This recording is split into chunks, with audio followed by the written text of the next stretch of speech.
અલૈયા ખાચર સમાધિ થાય, બીજાને ભગવાનના ધામ દેખાડે દિવ્ય લોક, અને સ્વામિનારાયણ ભજન કરવાથી થયેલા.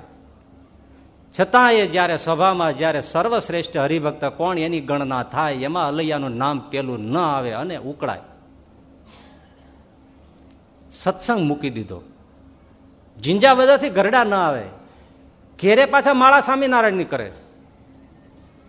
પણ અહંકારી માની સ્વભાવ, મારું માન સચવાતું નથી, જાણે છે કે આ કોણ છે, અવાતું નથી. કથા કેવડી લાંબી છે તમે જાણો છો. શ્રીજી મહારાજ દેહ ત્યાગ કરવાના ક્ષણમાં છે.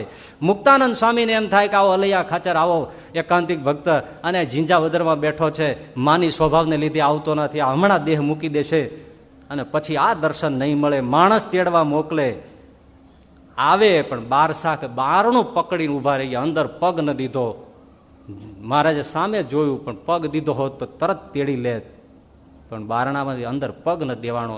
શ્રીજી મહારાજે ચાદર ઓઢી લીધી, અલૈયો પાછા ફરી ગયા અને શ્રીજી મહારાજે દેહોત્સર્ગ કરી નાખ્યો.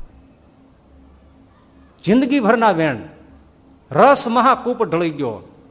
અને ઝીંઝાવદર પહોંચ્યા પછી ખબર પડી કે શ્રીજીએ દેહ મૂક્યો છે, પછી માથા પછાડે. સ્વભાવ